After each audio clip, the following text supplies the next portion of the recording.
Hi, welcome along to NUFC Matters. Always get a special guest on each week if we can. I've got two special guests, two for the price of one. I've got my good pals, Simon and Kevin, a.k.a. when I first met them, of course, Ronnie and Reggie Kray. Hi, lads. How are you? Good. Hi, Steve. How are you doing? Good to see you, and good to see you've come dressed for the occasion. Of course, Simon is a fellow Toon fan, a fellow sufferer. And Kevin's a sufferer of a different kind, although I wouldn't say he's suffered too much in the last couple of seasons with the man who had a beard like me. He's done quite well as your manager, Kev. You've got to be slightly happier than me and Simon, I suppose. Honestly, the only thing I say is the most exciting time to be a Wolves fan. Yeah, well, that's good. I've got a few mates who are Wolves fans, so we'll get to the football in a minute. But I do really want to talk about, first of all, the Kray twins role was something which helped put you on a public platform which you probably hadn't really experienced before. And I don't mean in an acting sense. I mean really in the fact that you are playing two of the most notorious criminals ever to walk the streets of the UK. So, Simon, I'll come to you first. Ronnie Kray. Tell us how you got the part and how you prepare to play somebody who essentially was a murdering schizophrenic. Yeah. Well, I mean, it was what was it? 6 years ago now, Kev. Yeah, something like 2015, I think. So yeah, it's kind of like fading into the dark recesses of my memory. But basically, I mean, we came across the whole casting process was kind of, it was just so quick. Both Kev and I had been recommended from different people that we had come across in our careers who had worked with the producers of the film before, or there were just various stories. So we were put forward, and our first audition, I'd met the producers, but our first kind of like audition was actually together. And really they were kind of testing for chemistry apart from anything. I mean, you can probably tell it's not just the fact that we're wearing completely different quality shirts, but we don't actually look like twins. So, I think they wanted us to have an immediate chemistry that would make up for the fact we didn't look like twins. So we actually had our audition together. And we actually found out it was quite a long and torturous and terrifying process that lasted probably about 3 hours. But at the end of it, they actually kind of turned around and said, we'd love to offer you both the roles, which is literally unheard of in our business. You normally have to sit by the phone for 10 days of agony. And then we had 2 weeks before we started shooting, even less, a week maybe. We if you remember, we auditioned on Wednesday afternoon, and first day of shooting was Monday. We had about 4 or 5 days, if you remember, which is nuts. Yeah. So obviously there's a kind of responsibility when you're playing such, I guess, iconic figures, but we just didn't really have much time. So for me, it was a process of devouring the script. The script was really quite, for anyone who remembers, we shot over 2 films, so there was about 3.5, 4 hours worth of material in the script. So it was quite a thick script. It had quite a lot of really authentic Krays action, events that actually took place. There was no kind of Hollywood glossing it over. It was quite to the bone. And so there was a lot in the script. And then, I think I read about 3 books in those 4 days. We literally went straight to, I was going to say Wetherspoons. What do I mean? Waterstones. Yeah. After Wetherspoons, we went to Waterstones. Literally picked up as many books as we could, and I just devoured them. And then I kind of attacked the script and worked through the script. And it was. I wouldn't say it was. Well, we both just. It was such an amazing shoot, and we both just had so much fun on it, and we both just threw ourselves in. That at the start we were kind of 2 actors who had been given these roles, and then by the end of it we were just so in the zone and in character that you'd turn up on set and it was just kind of right, what we got to do today, chop someone's face off, or shout at each other, or smoke about 3,000 cigarettes, or whatever it was. And it was just so we were just so in the zone, so it kind of became second nature during the course of the shoot. Yeah, Kevin, same for you. I mean, obviously the process, you know, as an actor, really, that's not a long time, is it, to get to know them, especially if you're coming in cold and blind to the story. No, exactly. You know, I'd obviously heard of the Krays, but in terms of what I knew about the brothers and, you know, kind of the kingdom that they had built in the East End, that was all new to me. I think memory's going to serve me. I think it was Profession of Violence. John Pearson was was my Bible. Became, you know, my Bible in terms of, and actually what was quite difficult with the Krays is there was so much contradiction in terms of, you know, you'd read one piece of information that say, you know, Reg is this, or Ron is this, or, you know, Ron's the most one to be feared, or Reg. So that was kind of difficult. So we actually quite early on, I think, because we were doing quite a biopic from a point of view of the Krays' life, me and Simon actually spoke to each other and decided quite early on that it was going to be our interpretation of the Krays. You know, in terms of even while we pitched our voice, we both have quite low voices, where the Krays actually were slightly higher in their register. But we just, when we spoke to each other, we were like, making this a biopic in the sense of taking every characteristic, you know, from them, because there wasn't actually much footage you could see. But we basically said this is going to be our interpretation of it, because in terms of the time frame we had, I think what I found quite interesting, I actually felt as an actor, I was growing into the part the more we were filming, you know, so it kind of helped that we filmed some of the young stuff early on in the shoot. And then when we were kind of getting, you know, into the scenes where the Krays were the most notorious, we'd kind of had time to develop into that. And because even when, you know, even when we were shooting, we were still learning, you know, we were still, like Simon says, we were absorbing the information, we were still learning about them. You know, there was some, I don't know if you remember, Simon, there was some, I can't remember when exactly it happened, but I remember towards the end of the shoot, I think it might have been chatting to Freddie Foreman, but I remember getting some information that I was like, I wish I'd had that at the beginning. Yeah, no, that was at the premiere, mate. That was at the premiere. Oh. Suddenly, Freddie Foreman was giving us all this like gold dust, and we're Gold like, dust, yeah. I know this 9 months ago. Yeah. So yeah, you had a day when Reggie's old cellmate came on set, didn't you? Yes, actually, yeah, that was good. I remember turning up at like 7 a.m, and you were there, sat with your porridge, chatting with him, and I was like, "Who is this guy?" And he's literally like tattoos all over his hands, all over his face. He was quite terrifying. I think he might have been Midlands. Yeah, I was trying to think. He might have been from the Midlands. He had some amazing information for you, and it's that you know, we were lucky like that. We kind of had these moments throughout the process. But yeah, the nature of you know, independent film is that sometimes you're thrown straight in something and you don't get as much time to research and as you'd like. But you know, I feel we kind of we did our, well, I say we did our best. We just made the most of our opportunity. Yeah. We always encourage a couple of questions from people, and David Last is a big fan of all the Kray films, and you'll be pleased to hear this. He says, as a fan of the Kray story, I thought, although the films were low budget compared to Legend, for example, I thought they were great and much more factually correct compared to others. What did you actually think of the films yourself? So Kevin, come to you first on that. What was your view looking back when you look on six or so years later? Is it a piece of work that you're particularly proud of, given the fact that you didn't have a great deal of time to prepare for the part?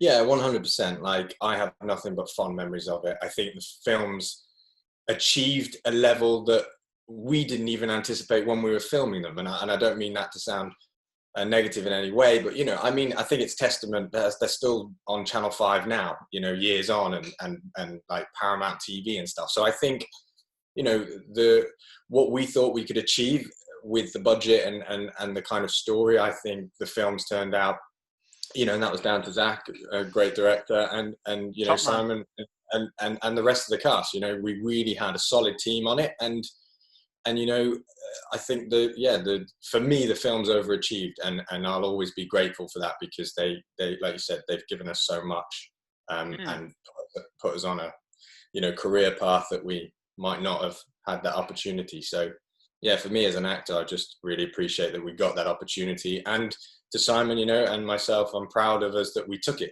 You know, we stepped up and we did I'm not going to say the same what you said, best we could, but we, as actors, we did what we had with the resources that we were given. So. See it for you, Simon. Were you piece of work you're particularly proud of? Yeah, definitely. I mean, I think it's amazing the reach actually, and sometimes you forget about it, and then I've just been on tour before lockdown for the last year and a half. Literally, I'd turn up to digs in Sunderland, and I'd see a copy of the Kray. Yeah, I know. I'd see a copy of the Krays, our film in the bookcase. The person of the Airbnb I was staying in, or I'd have dressers at theatres be like, "Oh my God, you're Ronnie Kray," and that's pretty cool. Like, there's a reach, there's a real fan club, I guess. Did you get the room for? Did you get the room for free then? Did you give us a room for free, or I'll smash your optics behind the bar or something? I wish. That was but no, I mean, so I'm really proud of just that there is such a fondness out there. It was interesting for us as you said. It was like our first real, not confrontation, but slice of public life, and we had lots of negative reviews as well, and we kind of had to learn on our feet about dealing with that as well. But at the end of the day, they're still, as Kev says, they're still shown constantly on terrestrial TV, and that's not easy for films to be picked up by terrestrial TV and shown. So I think there must be some seriously good numbers behind that, which means that people love it, and that makes me very proud. And whatever, as an actor, it was an incredible opportunity to play a part like that. We had a brilliant cast alongside us. We had a brilliant director, Zach. We had a brilliant DOP who made it look like something from the 50s and the 60s. And there's lots and lots to be proud of. And apart from anything, we had so much fun. And as an actor, if you're paid to have fun, it's just like, that's a gift. That's the dream, right? Yeah, of course it is. David asks as well, would you consider revisiting the roles if it was, a good script, and if it was, maybe set in prison? There's been nothing done about the Krays in jail or in prison. Is it something you would revisit? Because you mentioned there a bit of criticism. Some of the reviews weren't great. David did point that out as well. He said, did it help or hinder your career? But you've probably both answered that. But Kevin, would you go back to it? I suppose the money would have to be good as well. Yeah, no, I think for me, it's always been, we kind of, because the way we did the first two films and it was across their whole life, I think, the one thing that would probably bring me back out of interest is the prison years. I think because the interesting stories for how they both had a different prison experience. Ron was in kind of a mental asylum, so he's in his own clothes, he had his own music. That was a completely different experience to Reg being in kind of normal prison, where I felt he had to kind of almost live up to the reputation. So he was like fighting a lot, and there was talks of he potentially tried to commit suicide with the glass from his watch. So there's some things that I would love to explore, but it would all depend on it being done in a way that still stays true. Like you said, the fan base that we did build was on the base of how authentic the films were. So that's probably what would interest me the most, is sticking to the authenticity of their story. And yeah, same question to you, Simon. Is it a few years or older? Yeah. Would you revisit it? We did come close to revisiting it a few years ago, actually, and it just never quite came together. And I feel that actually in those intervening years, I don't know. I kind of feel that it would have to be a mind-blowing script, and I don't know.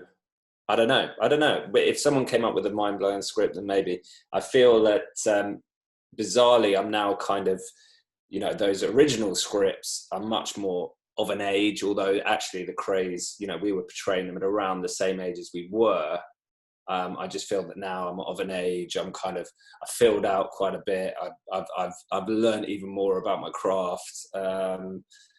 So part of me would love to do them go back and do them again with what I know now. But then that's probably the way everyone feels. Yeah. So yeah, I don't know. As you say, the money would have to be very good. The script would have to be even better, and we'd see. But I'd love to play a similar character again for sure. Let's talk a little bit about lockdown and the situation you found yourselves in as actors. I mean, obviously I'm an actor as well, but I spin a few different plates. So I have managed to find other things to do and generate income. Kevin, you first. How hard has it been? Is it getting any better for those people in the creative industry? It's been tough. I'm not going to lie. A shout out to my amazing partner who is an NHS doctor. So she's been an absolute trooper, and she's been working really hard. And unfortunately, during the time, we both caught COVID. But that was kind of the risk that they knew. That's what they kind of took on. But luckily, we got it very mild, so we kind of knocked it after a couple of weeks. But I think that gave us a sense of, the reality of it, and that it wasn't this distant thing that some people don't believe is a real thing or whatever. We'll get into that. But, for us, it was a different experience. And in terms of, so to be honest, a lot of my time has been trying to be there for her, be supportive, because she's going through something that, is very challenging. It's not kind of what they signed up for as doctors, to be in a position where they can't really help people. Mm-hmm. But yeah, in terms of acting, it's been, I would say now, over the last kind of 2-3 weeks, I've seen a more kind of activity happening.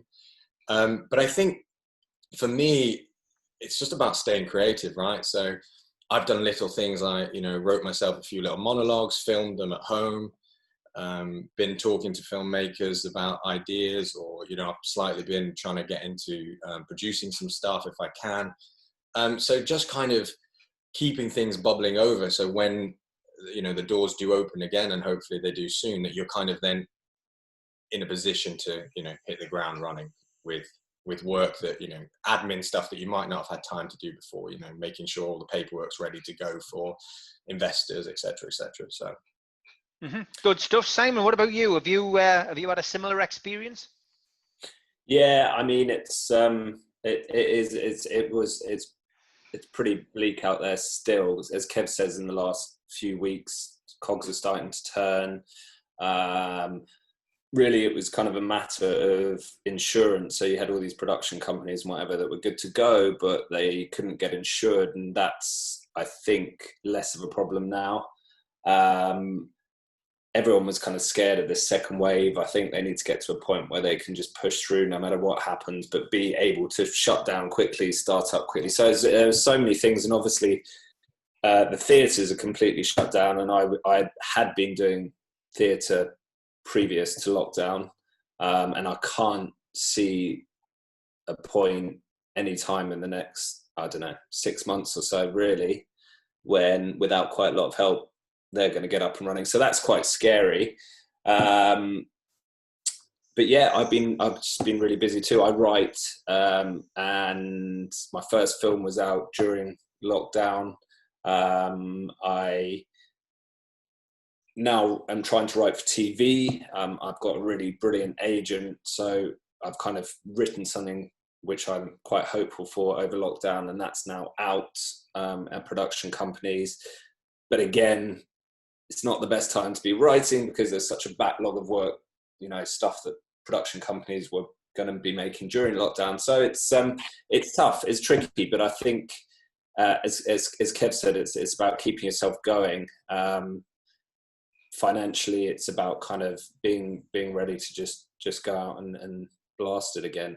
My wife is an actor or an actress, and she's in a soap, and they were like the first people to get back up and running.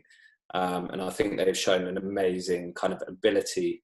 Well, they've just shown how it can be done. It's not easy at all. It's not easy. And there's, everything's socially distant, and that makes it look, it would be harder to make films in that environment, put it that way.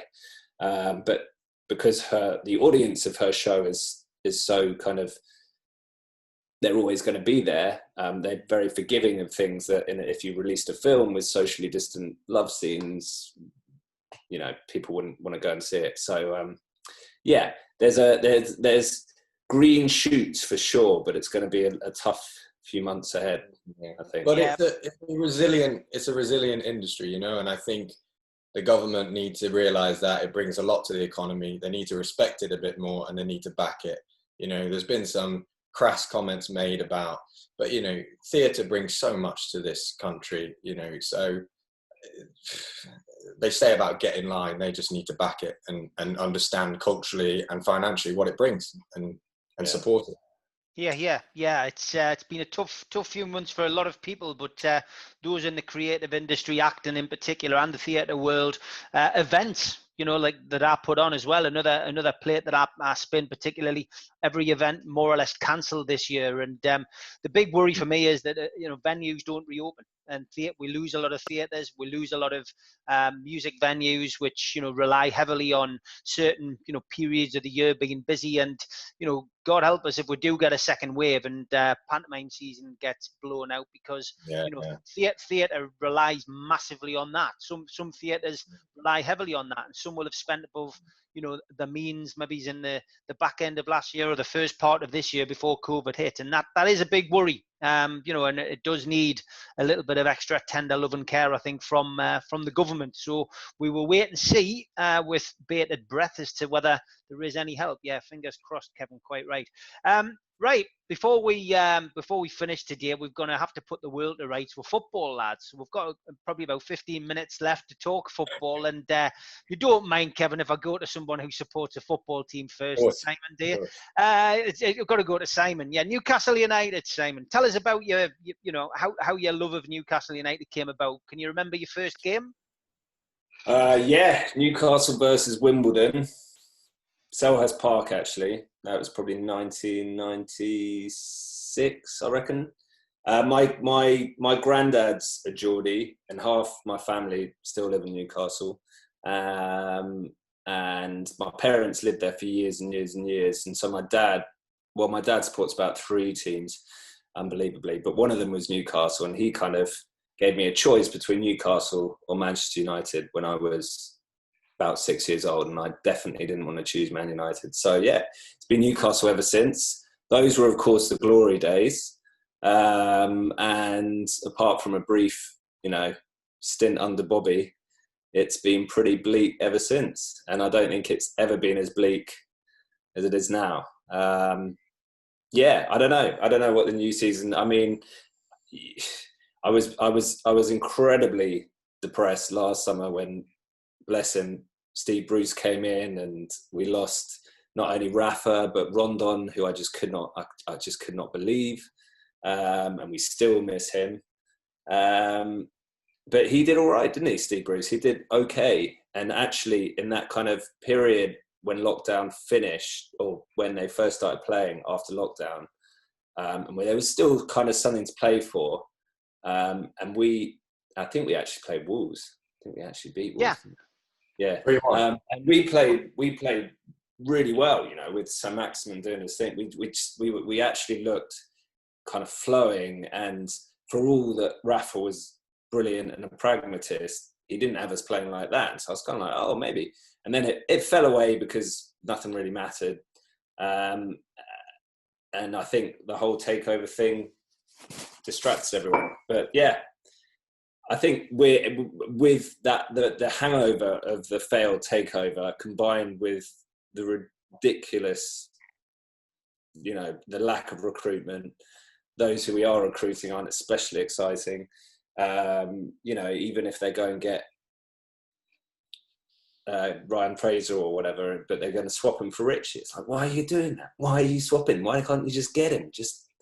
So it's just the usual frustrations. I think it's going to be a season of serious toil, and I think this might be a season where chickens come home to roost.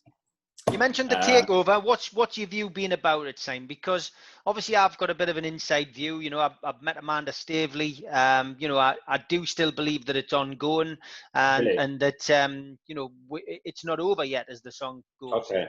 it's not over. I do think that one way or another, within the next couple of weeks, I think we'll have some kind of answer, and I think it'll either be yes or a no, and then we can move on. But I do feel that there's something going on in the background. I do feel that there's still that outside chance. But with regards to who it is taking over, if it does go through, is that something that concerns you? There's been a lot of people against it, a lot of people against Saudi, Saudi ownership. Is that something that particularly bothers you, or do you just want to see the club out of Mike Ashley's control? Yeah, there's definite. There's a shady area. I followed it quite closely. I also read a very left-wing newspaper, so they had particular views. Everyone had a view. I had mates on WhatsApp coming with their views, usually mates who support Liverpool, and you're kind of like, well, it's all well and good speaking from your position. My view is that football sold its soul many years ago. We've got a World Cup in Qatar next year, which everyone's going to go to, and FIFA's going to be there, and the head of the Premier League will probably be there, and corporate having a great time, and it's kind of like, well, if we can have a World Cup in Qatar, why can't we have the Saudis? I mean, there's just, I feel that football sold its soul long ago. So why not? And also they yes, their human rights record, but they planned to invest a lot in the area. They planned to. It was going to be more than just about the football club, and I don't know. I just feel that whatever the moral reasons, it would have been exciting. It would have been really good for an area that now has, one team in the second division. One team, did Middlesbrough go down? They almost went down, didn't they? Stayed up by the skin of their teeth, yeah. And they beat us 5-1 yesterday, which is great. Northeast football is suffering. There's no denying it. Hull went down, didn't they? So it's kind of like, that was an opportunity and an injection of money and excitement and belief and all those things that the Northwest has got is overflowing in it all. It made me sad it didn't go through. I think it would have been a lot of fun. We'd have been fighting it out for Messi if it had gone through right now, wouldn't we? Get the prayer man out. Get the prayer man out. It's not over yet. Okay, let's talk to Kevin, who, as you can see, is a Wolves fan. Kevin, it's been great for you. Obviously, the last few years we've been there, we've done that kind of thing, getting up and being in the wilderness for so long, and then suddenly having this momentum that builds. And it's been great to see. To be fair, it's been exciting stuff watching Wolves at times. But before we talk a little bit about your club, just as an outsider, really, what's your view on the Newcastle takeover? Is it something that would particularly have concerned you as a Wolves fan? No, not at all, because what Simon's going on to say, I think it's a bit of a contradiction from any club that's had a buy, people come in and a takeover and invested in the club. For me, it's always should be, if it's right for the club, and like Simon's saying, if it brings